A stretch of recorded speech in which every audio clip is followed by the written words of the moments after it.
people, are you ready? Windies in the land, just put up your hand. It's time to...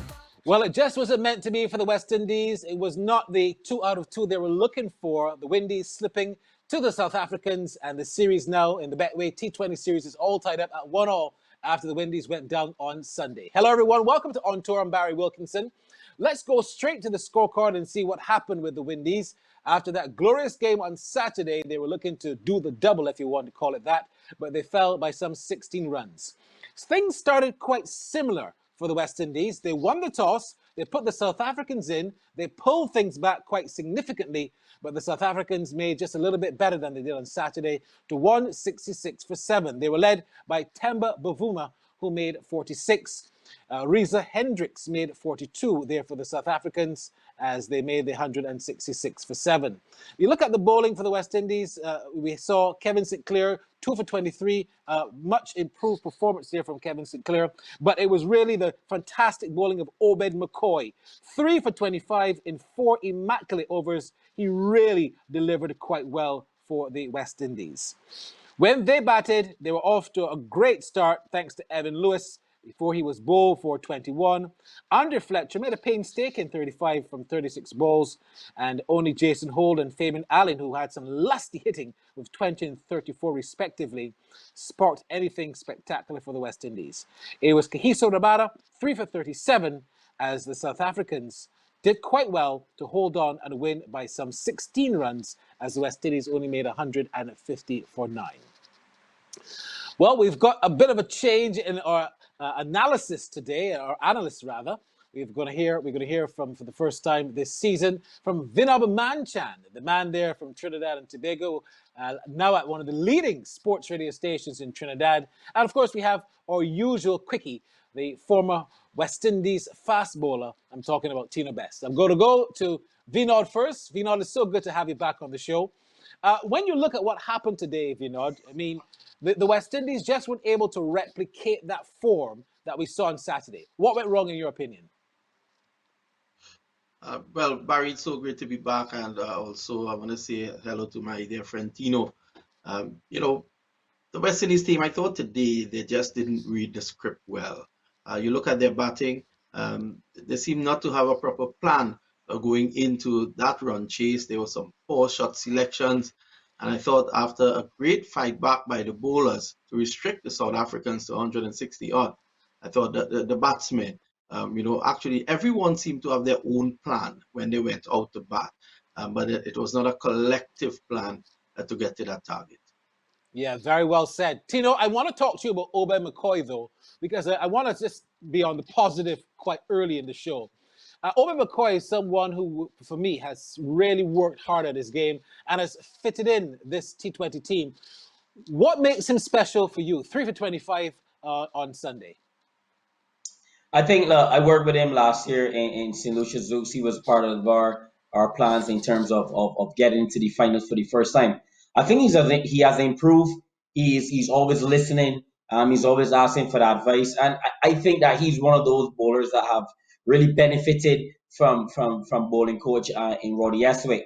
And look, he's a big unit, Bar. He's actually bigger than you think he is, actually. And he got pace. He can get the ball through. But what I love about this young man is that because he's doing so much limited overs cricket in T20 cricket and stuff, he's basically a specialist. He has developed a beautiful slow ball. And I thought the way that he bowled today was beautiful, Bar. He makes his pace up. When he was ready to go for those Yorkers, he bowled his Yorkers good. And those are good signs for the West Indies. So I thought the young man really put his hand up today, and he led the West Indies bowling attack from the front. Tino, we've been very critical of Kevin St Clair, but he really came good today in terms of his variation, and he wasn't thrown around. He actually got 2 wickets. What did he do different on Sunday that he didn't do on Saturday, and should he be the man going forward? Oh, but I would think he heard Philo Wallace. he probably did. Yeah, listen. Look, he's been given a big role, and as Philo said rightly, if he's going to play ahead of Fidel Edwards, he has to perform, and he did so credibly today. And I thought that he bowled well. He bowled good lines. He varied his pace beautifully. And look, when I will always call a spade, and when you're looking to get into that T20 squad, Barry, you're going to be playing on surfaces that are very similar to the one today down in Abu Dhabi, and he has to be understanding and learning his craft even better because West Indies are going to need him going into that T20 World Cup. Vinod, I come to you after Tino's comments because the South Africans are the kind of team, they don't have really a top-class batting unit in this T20s.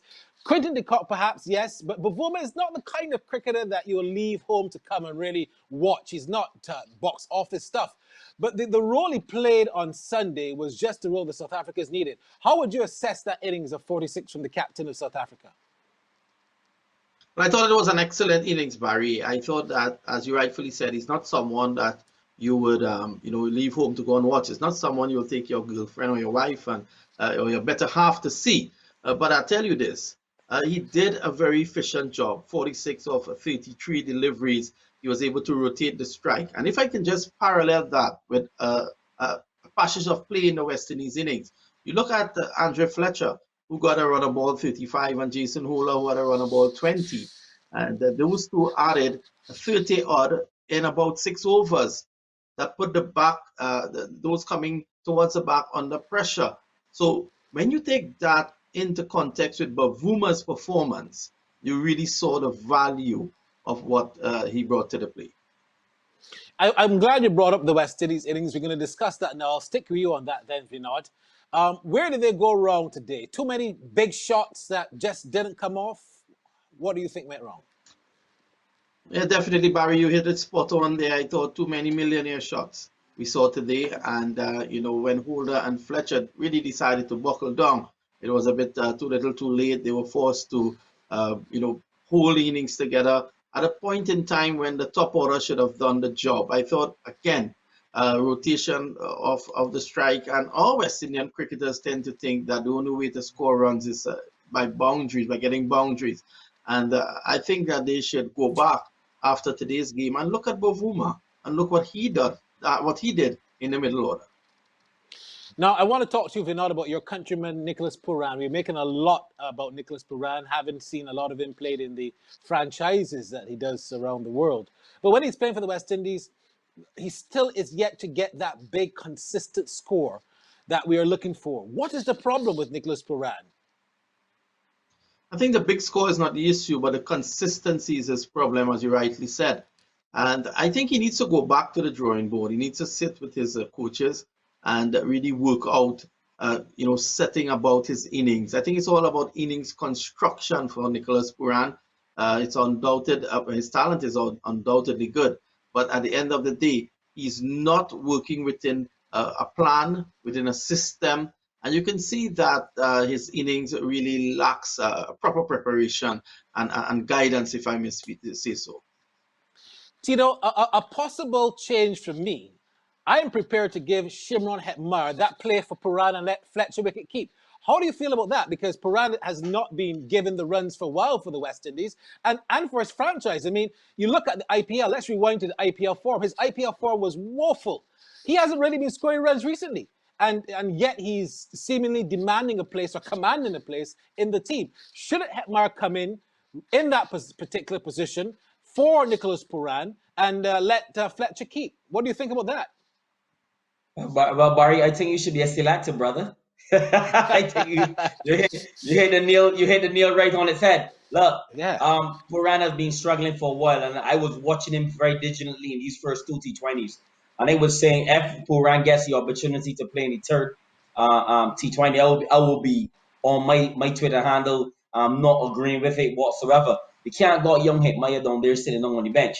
And secondly, about West Indies batting today, Barry, and Vinod rightfully said, it was millionaire cricket, something that Tony Howard used to say to us back in the Barbados team. We cannot play $1 million cricket. I felt that the West Indies bowled well. They pulled the game back marvelously. But what I felt that they stopped with it, they took off their thinking caps when they went into bat. Because they would not have sent Russell right after Pollard got out. You've got to separate them. Because 160, for the West Indies hitters, you need at least 2 hitters in the back end. If you got Fabian Allen down there and you got Russell down there, the game is done and dusted. So I felt that the way that Shamsi bowled and the way that Lindell bowled was beautiful because the surface dried out and obviously it's going to be conducive for spin. And I just didn't think that the West Indies set the batting order correctly. And I think that that's where they fell down in this chase as well.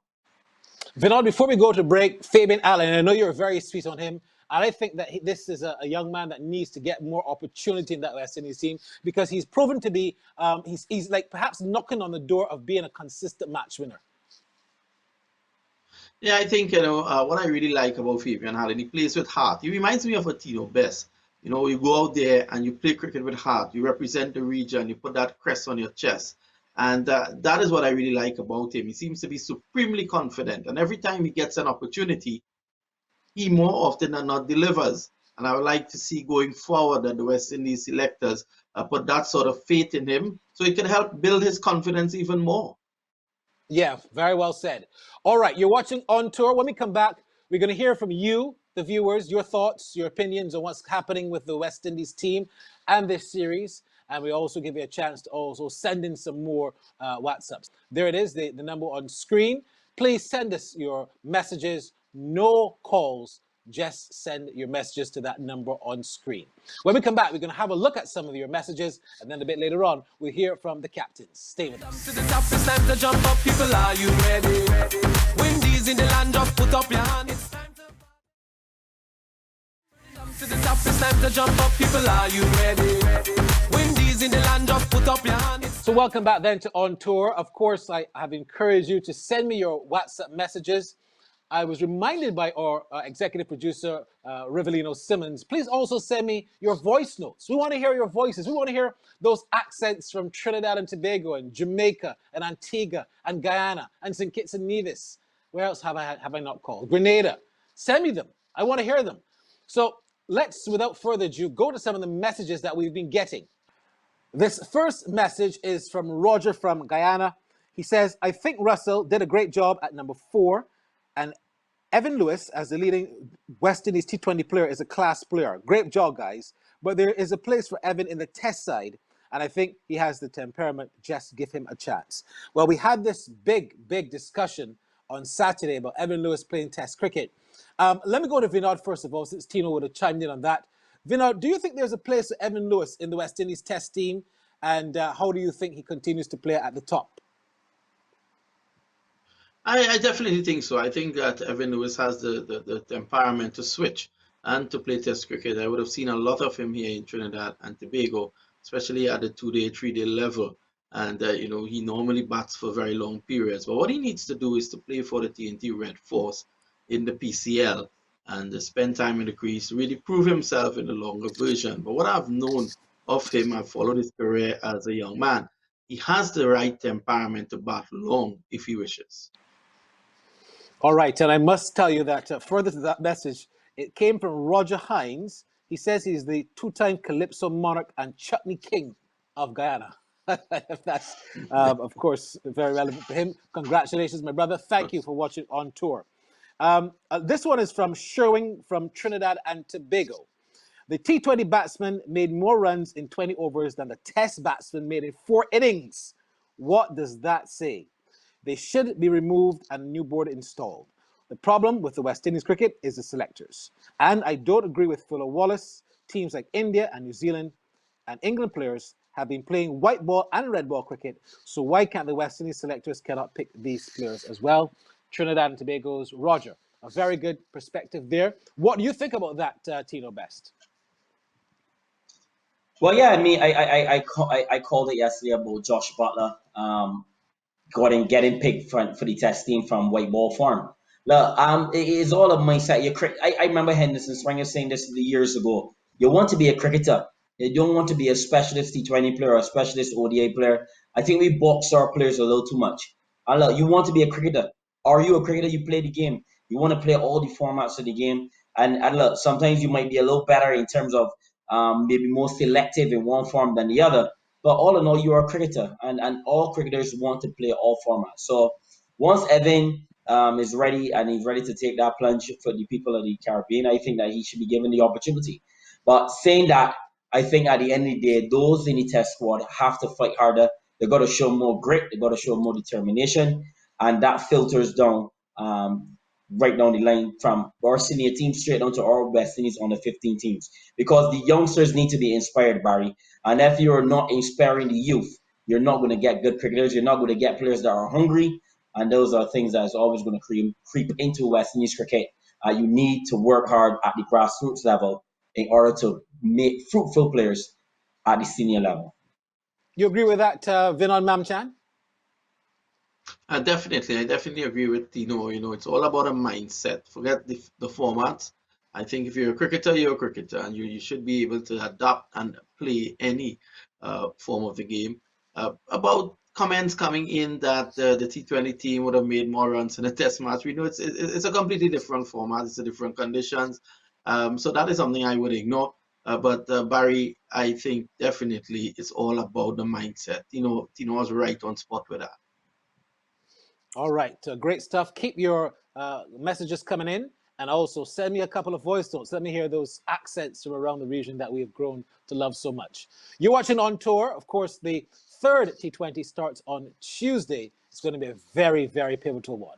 We're going to take a break and come back and hear from the captains, and then we're going to wrap it up with our final thoughts from the two gentlemen. Stay with us. To the top, it's time to jump up. People, are you ready? Windies in the land, just put up your hand. It's time to the top, it's time to jump up. People, are you ready? Windies in the land, just put up your hand. It's time to... Welcome back to On Tour then. The West Indies going down by some 16 runs in that second T20 International on Sunday. Let's hear from the captains, Temba Bavuma, and then, of course, Kieran Pollard. And I know there's a guy who's behind the microphone who will be extremely happy with the way things went today, and that's Temba Bavuma. Skipper, well played yourself for starters, 46, 33 balls. A bit of a chat to the boys this morning. It certainly worked. Yeah, like I said yesterday, we had to have those conversations as to where we could have improved in our disciplines, and that's exactly what we did. Guys came with an open mind. Guys knew that they were going to have to be brave in the execution of their game plans, and I guess the results shows that. So you lost the toss, didn't make a difference. Ideal start with the bat, 73, 7 overs. Yeah, I think, in the past we have been good in that first 6 overs, and again we showed it here. I thought we were able to carry on that intensity, but unfortunately at the end, we weren't really able to capitalize. So I guess again there, as a batting unit, we got to look at ourselves and see how best we can do within that period. But I think all in all, the score that we put on was probably a par score. I want to highlight a couple of things. The spinners I thought were terrific. I mean, between Shamsi and also George Linder, what were they? 8 overs, 3 for 35 between them. That's a really good performance against this powerhouse lineup. Yeah, they were amazing. Shamsi again leading there from a spin department, and George, bouncing back from his performance yesterday.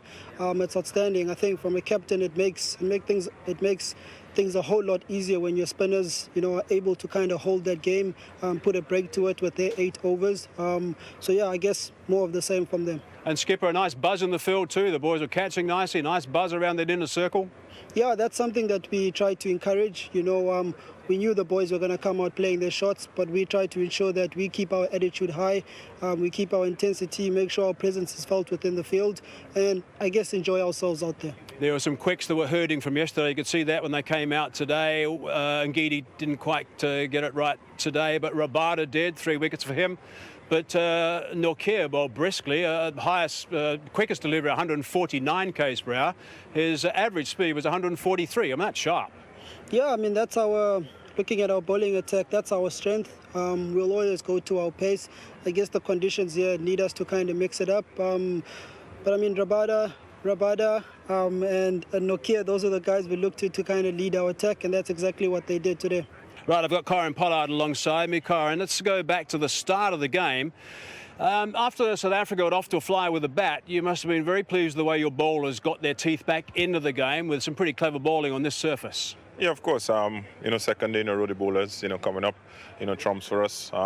We know they're going to come hard, obviously, to defend with 2 guys outside the circle in the first 6, always going to be difficult for both teams, as you can see. So it was just a matter of trying to bowl good balls and try to limit the boundaries as much as possible.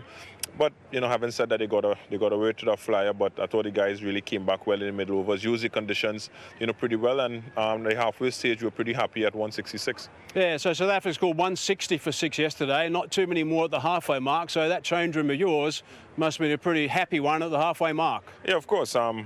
Just as normal, normal discussion. Obviously, we started 0 for 0, and it's just a matter of us trying to play, smart and intelligent cricket. And I just thought that within the middle overs there, between the overs, 7 to 11, 12, is where we sort of lost it a bit in terms of losing 3 wickets, Puran, myself, and Russell. And again, there's no secret about it.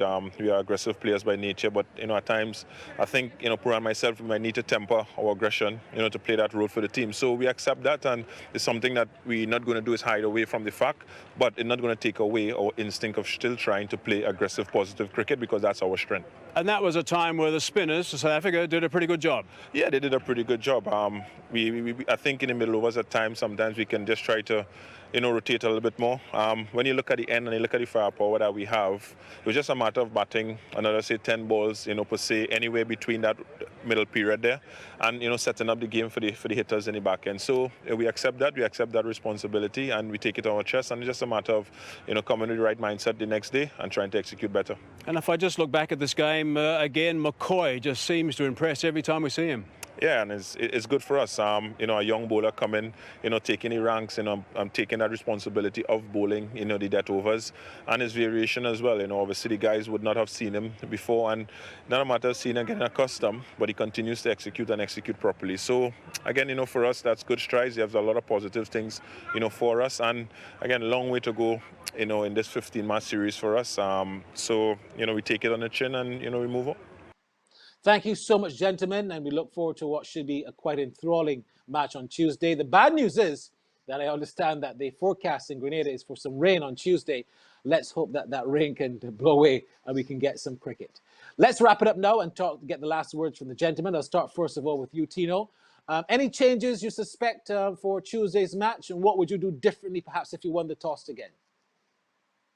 Look, bowl at South Africa once again. If West Indies win the toss, if they don't win the toss, they still got to go out there and perform right back. Look, the changes in terms of the 11, you said it brilliantly, Barry. You said you will replace Nicholas Puran with Hitmaya and give Fletcher the gloves. I totally agree with that. I think that St. Clair keeps his play because I was looking to bring Fidel in. So the 39-year-old got to continue to sit on the bench. And look, West Indies team, so much talent. I love to see this team play cricket. I love to see from the Test team to the ODI team to the T20 team play cricket. And look, once you go up there, you give your best. No one can attest to that and say that you don't give your all. Just put your body on the line, dive up balls, be selective with your shot selection. And look, you don't go there to fail, Barry, but people can see the effort. All people want is the effort. People just want to see the fight. And once the guys put their mind to it, I think that West Indies can achieve great things. All the best to the guys on Tuesday. All right, Vinod, your obiter dictum? Well, Barry, you said earlier on that rain is in the air, and Tuesday we may get some showers in St. George's. So that gives it away in terms of the toss. If Kieron Pollard wins the toss, he should definitely look to bowl, given the fact that you could have a stop-start. And I always think a team's batting's an advantage in these rain-shortened games. In terms of the team selection, I think, again, you called it correctly. I think it's about time Nicholas Puran goes back to the drawing board, and Hetmyer deserves his opportunity now to come in. And of course, Fletcher I think he'll be very good in terms of holding the gloves in that game. But in terms of Fidel Edwards, I would like to see, though, Fidel Edwards come in at some point, probably not on Tuesday because of St. Clair's performance, but I would like to see Fidel Edwards in there. I'll tell you why, Barry. Once you're in this squad at this point in time, the selectors definitely have you in their plans for the World Cup, the World T20. It's all about you as the individual, unpicking yourself, so to speak. But I think that for Tuesday, probably just one change, and should Pollard win the toss, he should continue to do what he normally does, what he normally do for the Trinbago Knight Riders, which is to chase. All right. Thank you so much, Vinon Mamchan and Tino Best. You've been watching On Tour. Tuesday couldn't come too soon because we want to see that cricket again with the West Indies and South Africa. I'm Barry Wilkinson. Thank you so much for joining me. I'll see you again in a couple of days. Bye-bye for now. West Indies. Sure. We are the West Indies. That's right. We are the West Indies. Turn it up to the top. It's time to jump up. People, are you ready? Windies in the land, just put up your hand. It's time to...